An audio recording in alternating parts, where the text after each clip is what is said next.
Este documental se ha realizado para dar a conocer el enorme legado histórico y cultural que atesora el territorio hispanoluso, que se extiende entre la provincia española de Salamanca y la Beira interior norte portuguesa, lugares en los que acaecieron los hechos narrados y que se constituyen en la actualidad en un espacio rural de gran atractivo, testigo de hechos históricos que contribuyeron significativamente al devenir político y militar de la Europa del siglo XIX. En estos territorios trabajan asociaciones sin ánimo de lucro, constituidos en grupos de acción local, que gestionan fondos públicos para el desarrollo rural y que han sumado esfuerzos financieros y humanos para que este documental haya visto la luz.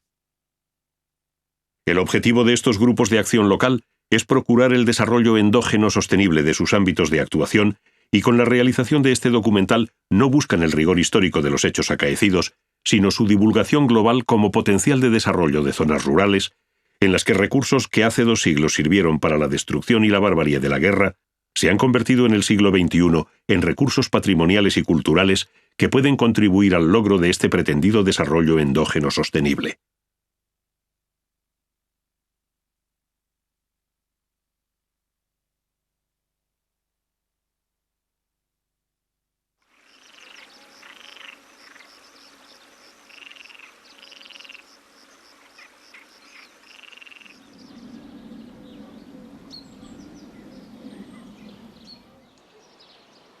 Dos pequeñas poblaciones fronterizas de una región remota de la península ibérica duermen las horas más calurosas de la tarde.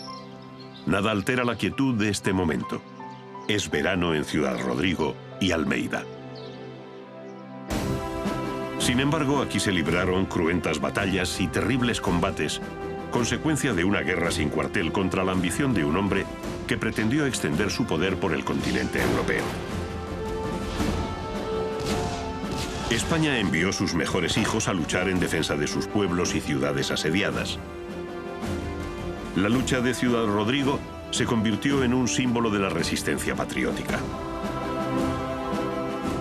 También Portugal, desde donde se consolidó al fin la contraofensiva contra el invasor, pagó un alto tributo en hombres ante la historia.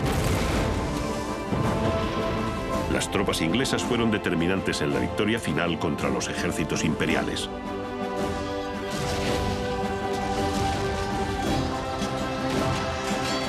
La península ibérica se convirtió durante 7 largos años en un inmenso campo yermo y estéril, arrasado por la desolación de la guerra, la muerte, el hambre y el dolor.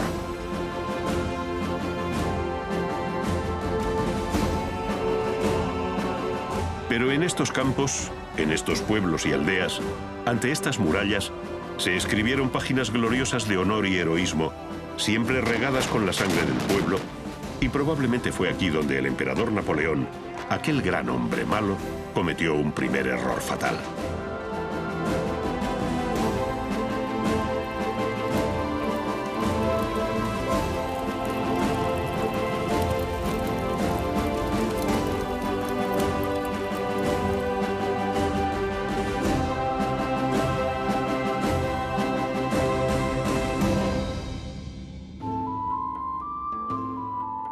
Cuando Napoleón accede al poder en Francia, decide acabar definitivamente con la presencia inglesa en Portugal.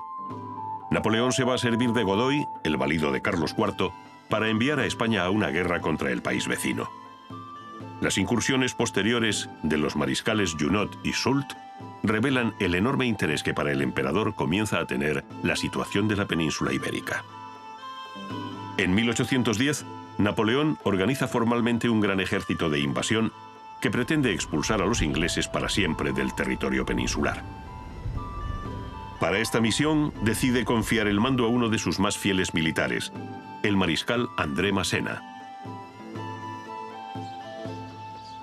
Massena, triunfador en las campañas de Italia y del asedio austro-ruso de Zúrich, es ya un hombre mayor que vive retirado cuando el emperador le encomienda la misión de capitanear el ejército de Portugal. Sin embargo, la fidelidad que el viejo mariscal siente hacia Napoleón le impide rechazar un cargo tan comprometido.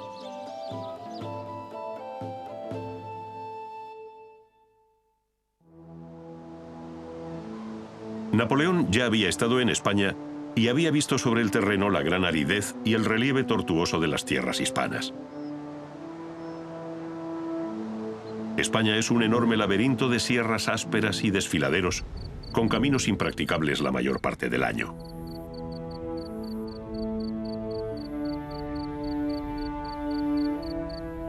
Los numerosos ríos corren encañonados formando acantilados sin puentes o vados naturales por donde cruzar un gran ejército de invasión. Esta geografía imposible podía echar por tierra los planes de conquista del emperador.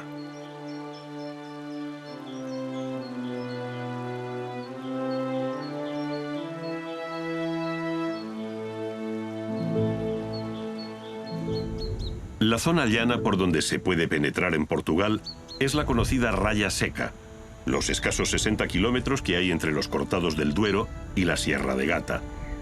Esta comarca es lisa, con pocos accidentes geográficos y por tanto ideal para el lento avance de un numeroso contingente armado. Será esta la zona que Napoleón asigne a Massena, desde la cual iniciar la ofensiva sobre Portugal. En la primavera de 1810, Massena se establece en Salamanca. La bella ciudad castellana sale por un tiempo de su apatía provinciana para recibir a este distinguido militar y a su pequeña corte.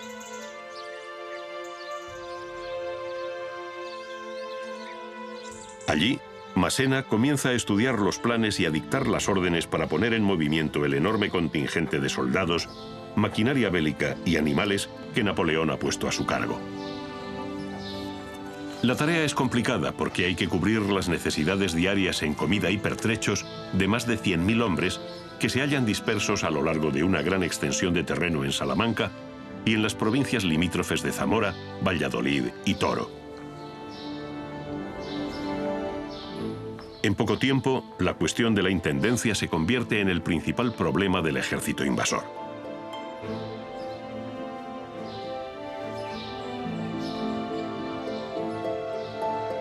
La tierra castellana es seca, pobre y está muy castigada por la depredación de una guerra que dura ya 2 años. Este campo apenas si da para quien lo cultiva. Por ello, para alimentar a sus hombres, Massena debe hacer requisas forzosas de grano y comida fresca en las poblaciones de todas las provincias vecinas.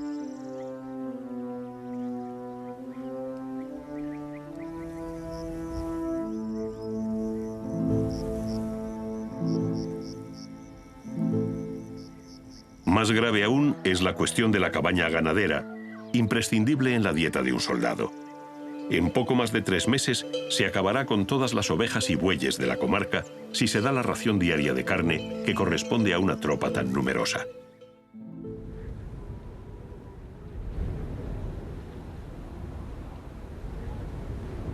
Cuando el ejército invasor de Massena intenta penetrar en Portugal por la Raya Seca, se encuentra con 2 formidables obstáculos que le impiden la marcha: las ciudades amuralladas de Almeida y Ciudad Rodrigo, que junto con el cercano Fuerte de la Concepción componen la línea de fortificaciones de la frontera.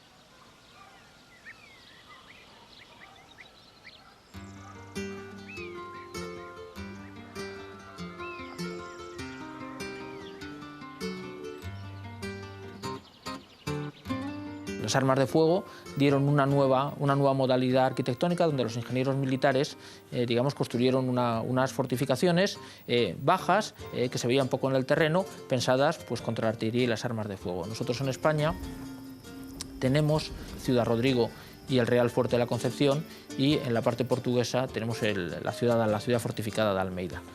Son edificios muy característicos porque no tienen nada que ver con los castillos que estamos acostumbrados, son de muros bajos, están enterrados en el terreno, es decir, que cuando uno va avanzando no los ve hasta que prácticamente se ha encontrado con ellos encima, y están pensados para grandes guarniciones de infantería con piezas de artillería, bueno, pues puedan resistir. Son edificios, vamos a llamarles blindados, que pueden resistir el fuego de una artillería ya moderna de finales del XVIII, principios del XIX, formados por fosos y contrafosos. El sistema característico, el ingeniero más característico de toda Europa era Vauban, y todos los conocemos porque tienen formas normalmente de estrellas.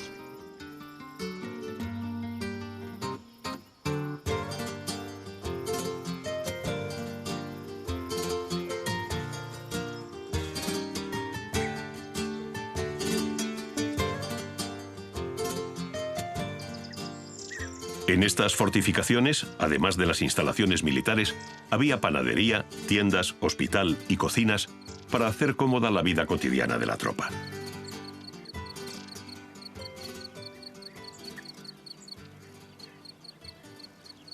Este es el tipo de fortaleza que debe conquistar Massena cuando emprende el asedio de Ciudad Rodrigo, una plaza que había demostrado tener un enorme valor geoestratégico en las anteriores campañas de Napoleón, convirtiéndose en el auténtico cerrojo de la frontera hispanolusa.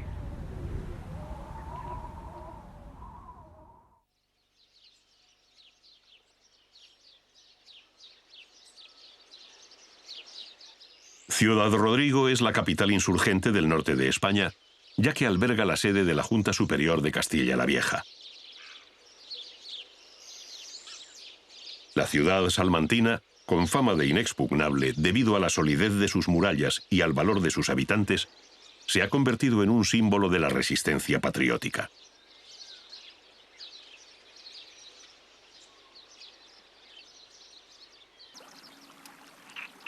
En estas fechas, casi todas las ciudades españolas se han rendido a las tropas imperiales. Por ello, la posición de Ciudad Rodrigo en la frontera y la proximidad del ejército expedicionario inglés infunde ánimos a los sitiados. La defensa de la plaza recae sobre el gobernador Andrés Pérez de Errasti, aristócrata y valeroso militar, curtido durante 50 años en todas las campañas de su época al servicio de España. Será este hombre el encargado de enfrentarse al ejército imperial. En Ciudad Rodrigo se tiene constancia de que esta vez se enfrentan a un asedio definitivo.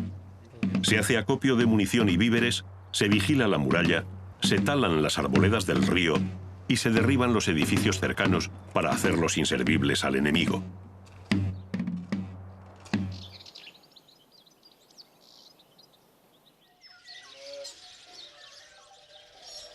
En junio, Massena traslada su cuartel general al convento de la Caridad para seguir de cerca el asedio de Ciudad Rodrigo.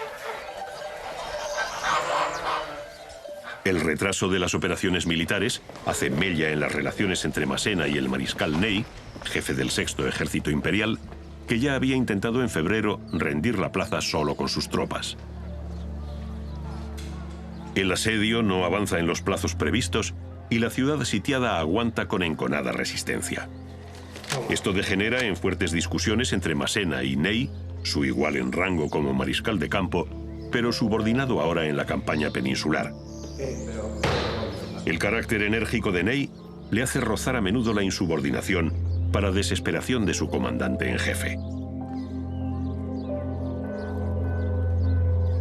El impulsivo mariscal Ney propone cercar Ciudad Rodrigo con una fuerza limitada y lanzarse a la caza del enemigo inglés todavía débil. Massena, en cambio, es partidario de seguir las instrucciones recibidas de sitiar y tomar la ciudadela sin dividir las fuerzas.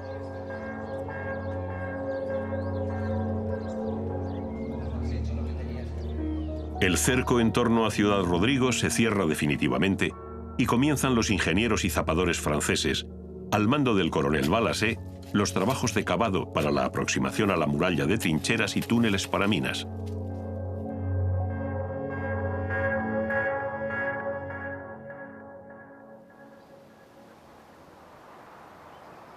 La moral dentro de la ciudad es elevada. El número de fuerzas defensoras es de unos 6.000 hombres, aunque efectivos para el combate sean la mitad.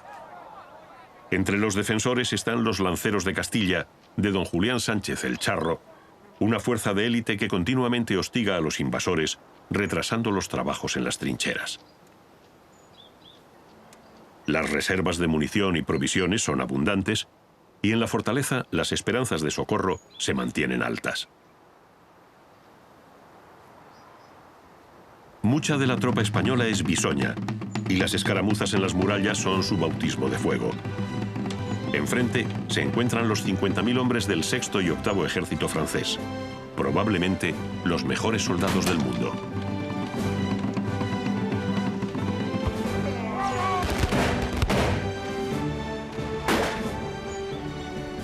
Superando enormes problemas logísticos, al fin llega a Ciudad Rodrigo el tren de artillería francés. El pesado convoy que transporta la munición de diversos calibres para los morteros y cañones. Comienza entonces el bombardeo de la plaza y con él los sufrimientos de la población civil que aguarda esperanzada la ayuda de Wellington.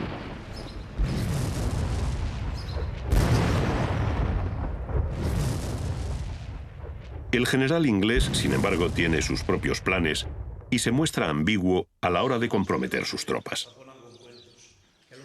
Además, Wellington, en privado, confía poco en la capacidad de resistencia de los españoles. Cuando el cerco se cierra definitivamente en torno a la ciudad, el gobernador Errasti comprende que ya no va a venir ningún auxilio exterior y que dependen de sí mismos para su supervivencia.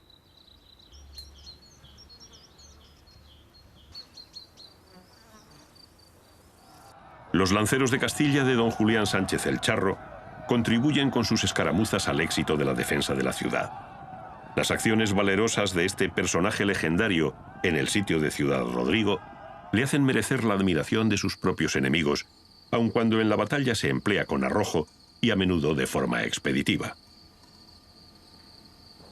El general inglés Robert Craufurd y hasta el mismo Wellington le reconocen con su amistad. El Charro hace continuas salidas de las murallas, atacando repetidamente a un enemigo muy superior. El gobernador Errasti, viendo la inutilidad de una unidad de caballería en una plaza cercada, ordena al Charro que abandone la ciudad. Julián Sánchez, al frente de sus lanceros, emprende una carga y, arrasando las líneas francesas, logra escapar del cerco. Ciudad Rodrigo se dispone a resistir todavía 2 semanas más de terrible asedio. La población de la ciudad acude en masa a la defensa de la plaza, imitando a otras heroicas ciudades como Zaragoza o Gerona. Mientras, las baterías españolas se muestran cada vez más efectivas en sus descargas al enemigo, causándole numerosas bajas. El propio Errasti recorre diariamente los baluartes, inspeccionando el estado de las defensas.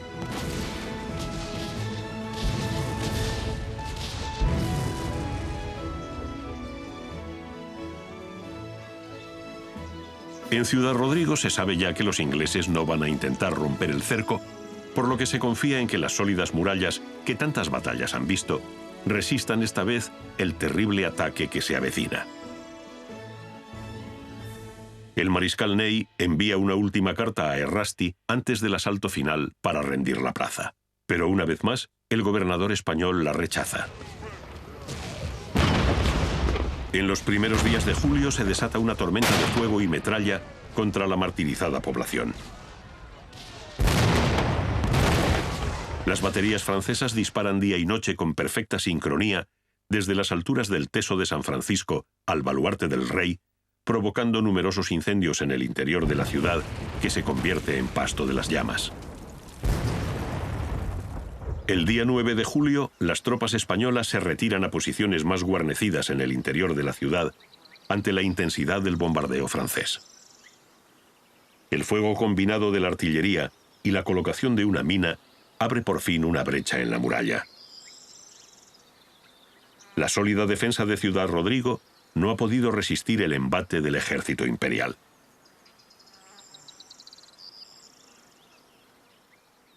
En el exterior de la fortaleza forman las unidades que van a realizar el asalto final. La ciudad permanece muda y expectante ante la inminencia del ataque. Las unidades de élite francesas, granaderos, cazadores y voltigeurs, se preparan para una lucha mortal casa por casa. Se espera que muchos caigan en el último combate ante las emboscadas del enemigo, pero la gloria de la Legión de Honor y el ansiado botín merecen el esfuerzo.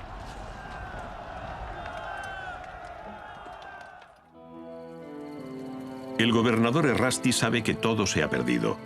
Ha luchado al límite de sus fuerzas, más allá de donde le exigía su deber como soldado.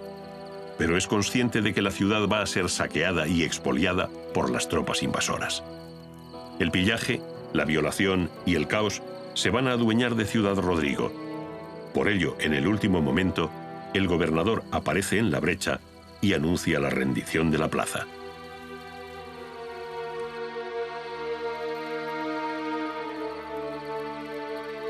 Errasti es conducido en presencia del mariscal Ney, que espera al pie de la muralla. Ambos militares se intercambian los saludos de cortesía. Ney escucha las razones de la capitulación y alaba la gloriosa defensa que han presentado los españoles. El mariscal francés se muestra magnánimo con los vencidos, prometiendo que serán respetadas las vidas de los ciudadanos y sus propiedades, pero la guarnición partirá al cautiverio camino de Francia.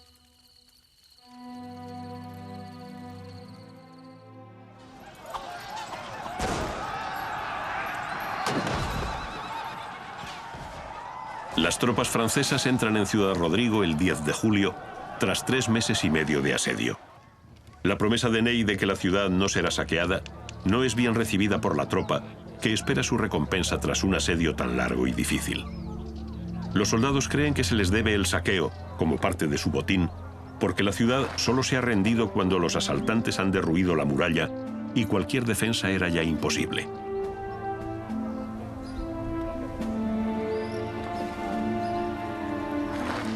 Al fin los franceses son dueños de la plaza, pero para estos soldados, entrenados y curtidos en todos los campos de batalla europeos, la conquista ha sido más dura de lo esperado.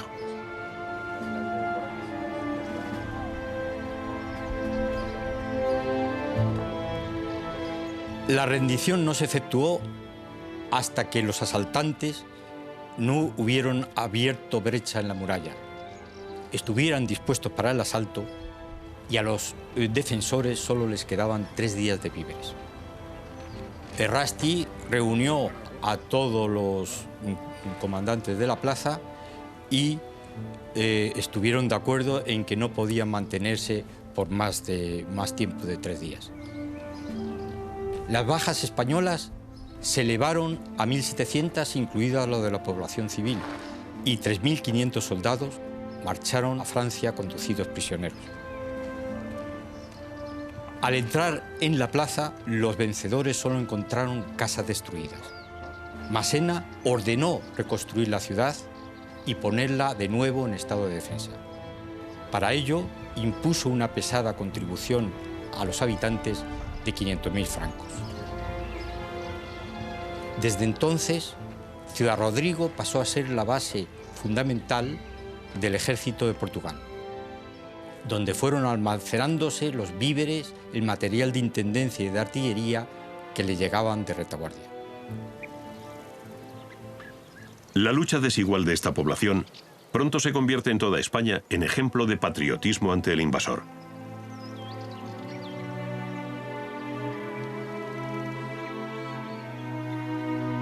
El gobernador Errasti, al frente de todos sus hombres, partirá al cautiverio en Francia.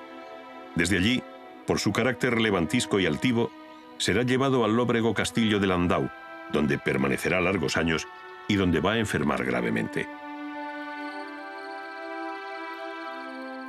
A su vuelta a España, se le recompensa con ascensos y medallas, pero nunca con la generosidad que mereció este gran soldado.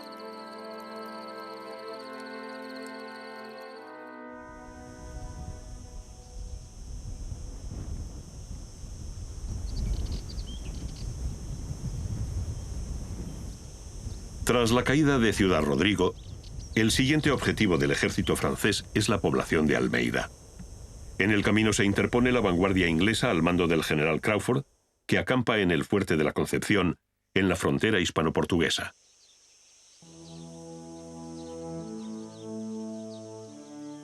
Entrar en España fundamentalmente tenía 2 fortificaciones que cerraban ese camino a la frontera. En primer lugar, justo en la frontera, a escasos 100 metros del río Turones, el Real Fuerte de la Concepción. El Fuerte de la Concepción ya fue pensado precisamente para impedir invasiones y para servir de base de invasión. Los ingleses no eran suficientes para ir dejando guarniciones en el Fuerte de la Concepción. Esto llevó a que Wellington decidiese anular esta fortificación importantísima mediante una voladura.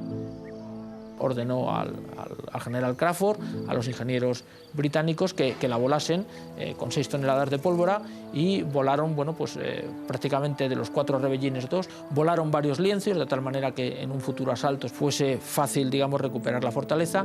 Y cuando los franceses plantean la invasión de Portugal, qué mejor sitio para fortificarse al lado de la frontera que el propio Fuerte de la Concepción, que fue pensado para eso. que Massena tuvo el fuerte de la Concepción como cuartel de una parte de las tropas, mientras que las otras estaban de guarnición en Ciudad Rodrigo.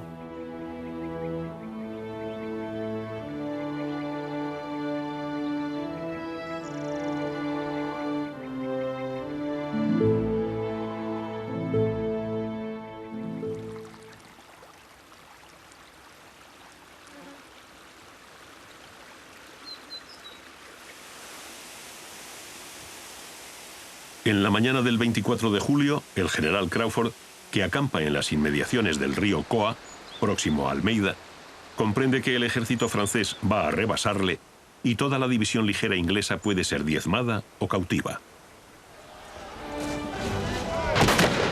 Cuando comienza el avance francés, las unidades de Crawford se ven rodeadas por fuerzas muy superiores, por lo que se produce una desbandada general para cruzar el puente sobre el Coa y ponerse a salvo. Los combates que se libran en el Coa se tienen por unos de los más sangrientos de las guerras peninsulares. Las descargas de fusilería a uno y otro lado del río provocan un elevadísimo número de bajas. Los muertos y heridos se acumulan en los muretes del puente y sirven de trincheras a los atacantes. Un monumento en el puente recuerda hoy a los casi 1000 hombres de los dos bandos que hallaron la muerte en esta batalla.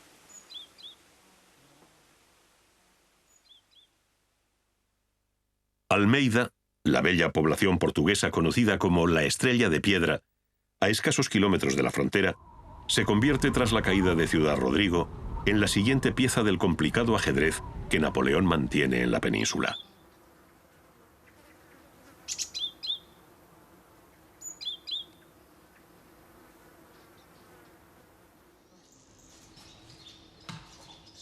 Massena, cada vez con mayores dificultades de intendencia, continúa la ofensiva conforme al plan previsto y comienza a hacer provisiones de suministros, expoliando en un amplio territorio para mantener a una tropa que comienza a manifestar ya síntomas de agotamiento.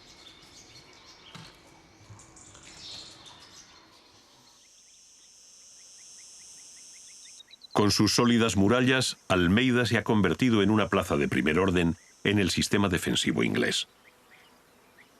Se espera de ella una enconada defensa ante el invasor para facilitar el reagrupamiento del cuerpo expedicionario inglés. Pero en Almeida se tienen noticias alarmantes de la suerte que ha corrido Ciudad Rodrigo en su defensa.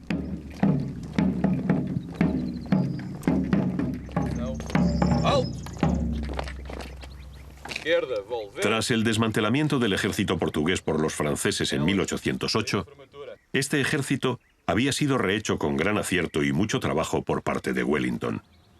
El general inglés había creado unidades con la misma disciplina y moral de combate que el ejército británico. Estas unidades, que habían demostrado en la lucha gran valentía y arrojo ante el poderoso ejército imperial, son las que defenderán Almeida.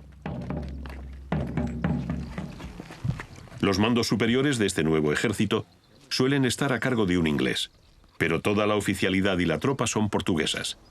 Este será el embrión del ejército luso-británico que llegará combatiendo a Napoleón hasta el corazón de Europa.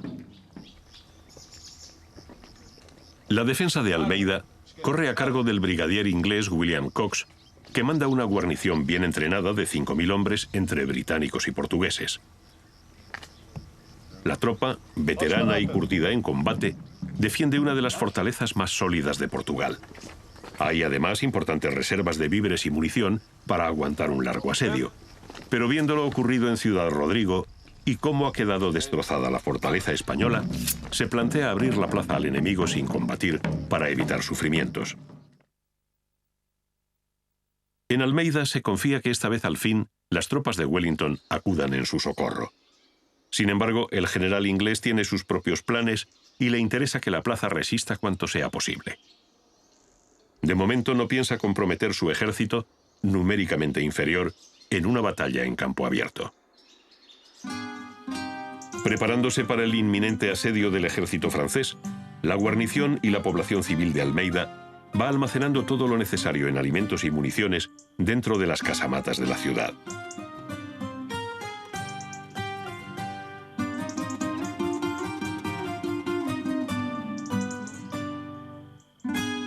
Las casamatas son las cámaras abovedadas subterráneas construidas en los muros de la fortificación, destinadas como cuartel de la tropa y como refugio de la población civil ante un bombardeo. La cubierta exterior es de piedra y tierra batida y hace muy segura la construcción.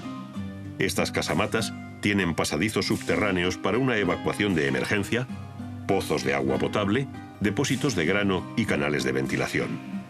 Son, en realidad, una ciudad bajo el suelo.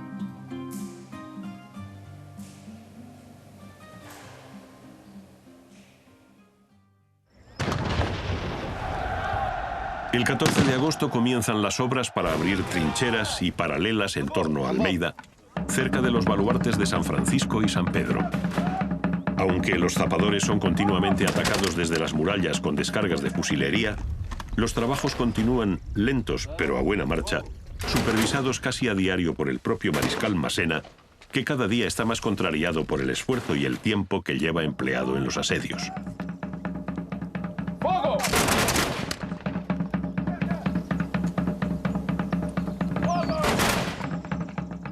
Las trincheras se van abriendo en el duro granito en medio del bombardeo.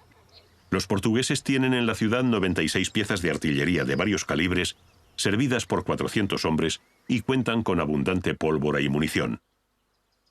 Las descargas de metralla disparadas a bocajarro por los cañones son temidas porque diezman las filas de los imperiales. Por ello, los asaltantes franceses sufren diariamente numerosas bajas.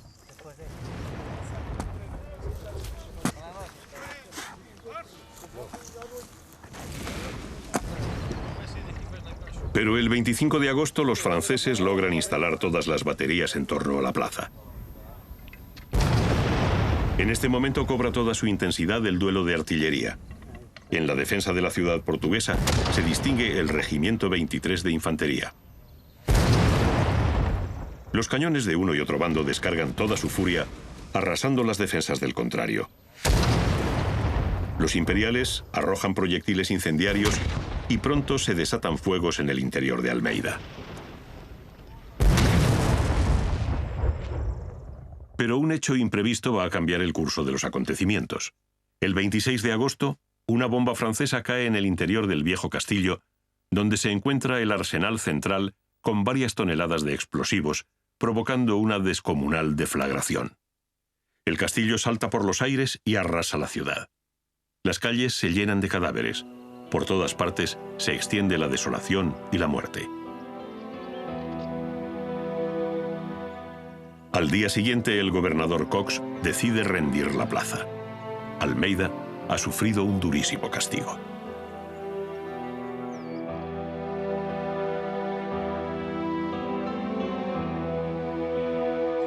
Wellington, una vez más, ha rehuido la batalla y ha dejado a expensas del enemigo una plaza fuerte de enorme valor simbólico. Dentro de sus tropas, y aún más dentro del ejército portugués, no se entiende la estrategia del general inglés y cada vez son más las voces que discrepan. Lo cierto es que Wellington también ha quedado conmocionado por la pérdida de Almeida.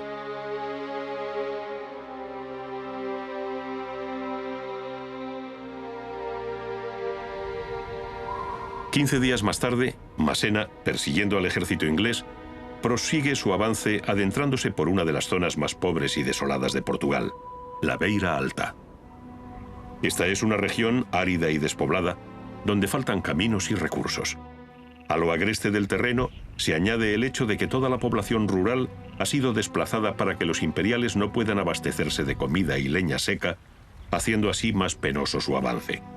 La tropa francesa ya está agotada y el clima cada vez es más cruel.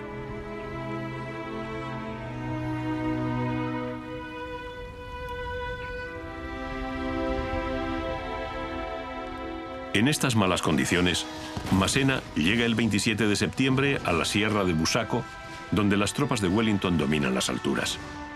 El general británico cuenta con 50.000 hombres y está dispuesto a presentar combate, ya que ahora le beneficia el terreno.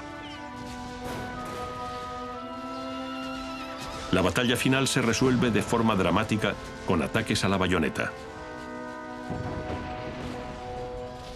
Cuando al final los franceses se retiran hacia Coimbra, han perdido 5.000 hombres por solo 1.200 de los aliados luso-británicos.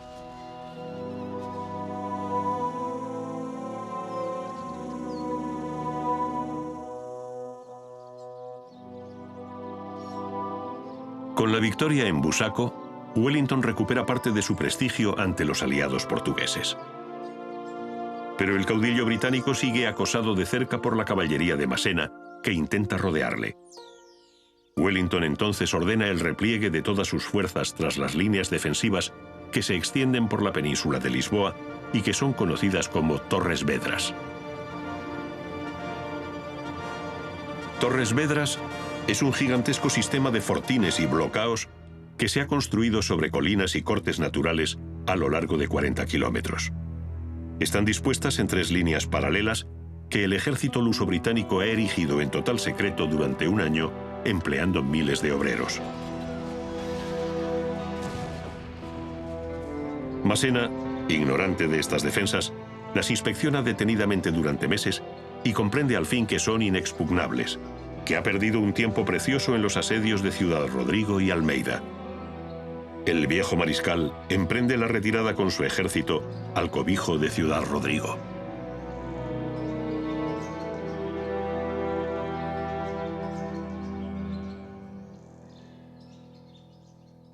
En 1811, Napoleón sustituye a Massena por Marmont, un militar que tiene ante sí la titánica tarea de reagrupar el debilitado ejército de Portugal. El ejército francés, en su avance, ha estirado demasiado sus líneas de abastecimiento, haciéndolas muy vulnerables al acoso de las partidas de guerrilleros que las atacan por toda la geografía peninsular. La retirada francesa hacia España se vuelve en extremo penosa. El fenómeno nuevo de una población en armas, originario de Portugal y España, va a servir de escaparate a todos los pueblos europeos oprimidos por Napoleón. A partir de ahora, se sabe de qué manera el emperador puede ser vencido.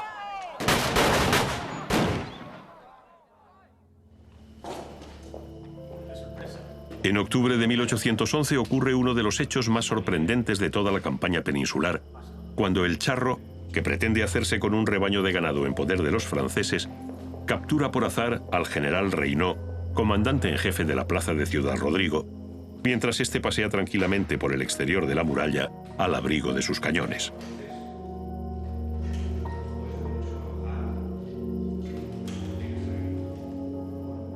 Con semejante cautivo, el intrépido guerrillero se presenta ante el mismo Wellington.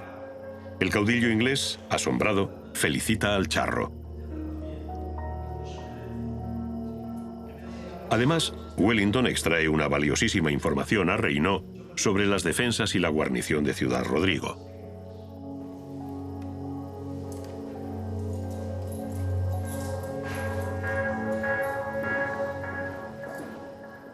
En enero de 1812, Wellington establece su cuartel general en la localidad portuguesa de Freineda. Desde allí, el general británico y su Estado Mayor estudian la nueva situación creada en España, muy favorable a los aliados. Napoleón ha retirado 30.000 soldados de la península para llevarlos en su ofensiva a Rusia. Wellington cuenta al fin con un gran ejército y se dispone a tomar la iniciativa, aprovechando los éxitos que ha logrado en Busaco y Fuentes de Oñoro. El general inglés quiere explotar el efecto sorpresa, ya que en pleno invierno las tropas enemigas suelen estar dispersas o recogidas en cuarteles. La ofensiva comenzará con la reconquista de Ciudad Rodrigo, utilizando la importante información que le ha proporcionado el general Reynaud.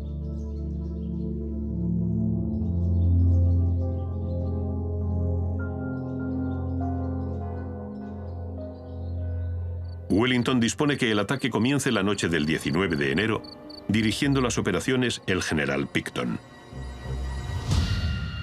El ataque inglés es devastador.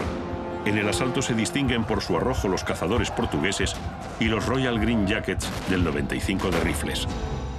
Una mina francesa estalla en una poterna de la muralla y causa 150 muertos, pero los aliados ya han entrado en la ciudad y se combate en las calles, casa por casa. El saqueo es inevitable.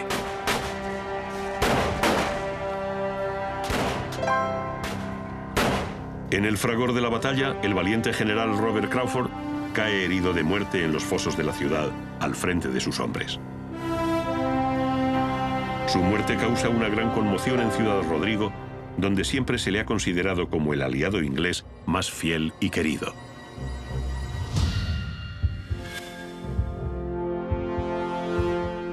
La ofensiva iniciada por Wellington con la toma de Ciudad Rodrigo va a concluir en una última batalla en campo abierto.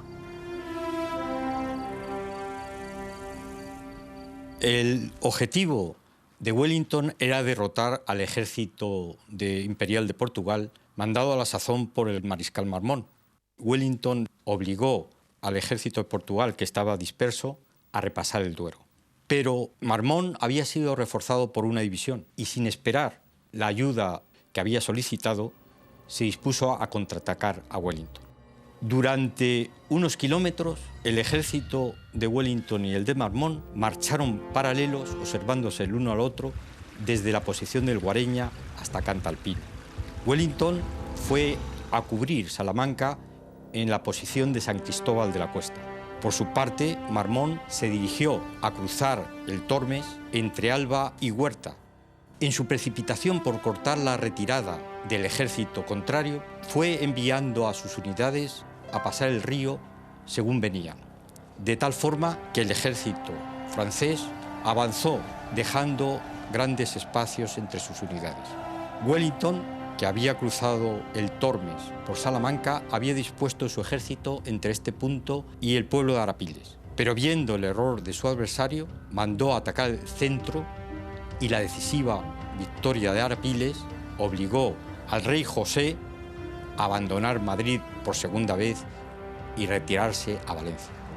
En ese momento, Wellington manda lanzar un arrollador ataque por sorpresa a la tercera división de Pakenham y a la caballería pesada del general Le Marchand, que entran como una tromba en las filas francesas, sembrando la muerte, el pánico y la confusión.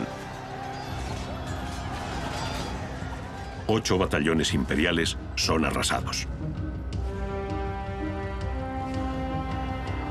El mariscal Marmont es herido de gravedad y también su sucesor, así que durante un tiempo crucial los franceses no tienen mando. La desbandada es general. Los hombres intentan, obedeciendo a sus capitanes, recomponer las líneas formando cuadros, pero entonces se vuelven más vulnerables a los disparos certeros de las filas anglo-portuguesas. Al caer la tarde, los franceses comprenden que han perdido la batalla y se retiran, abandonando en el campo a sus heridos, que serán esa noche rematados y expoliados por los lugareños.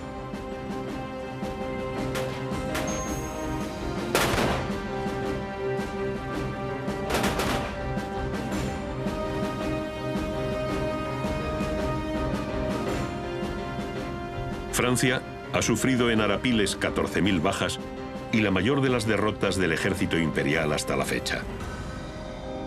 Para Wellington, sin embargo, esta será su gran victoria, la preferida, por encima incluso de Waterloo. Bonaparte fue el verdadero responsable de la debacle peninsular. Él debió asumir el mando del ejército de Portugal para acabar con el enemigo, pero delegó la responsabilidad en Massena. El veterano mariscal no obtuvo del emperador el apoyo que demandaba la campaña peninsular. Al obedecer las órdenes, Massena se enredó en una madeja de asedios que podía haber evitado atacando a Wellington en Portugal cuando aún este era débil.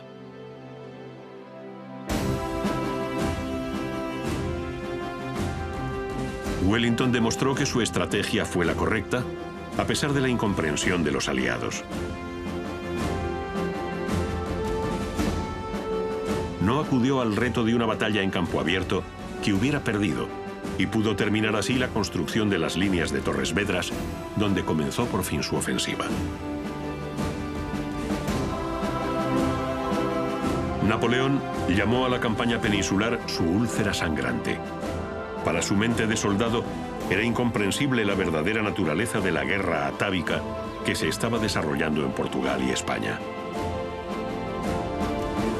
Las triunfantes águilas imperiales, que dominaban todo un continente, comenzaron su ocaso en Ciudad Rodrigo y Almeida, dos pequeñas poblaciones de una remota región de la península ibérica.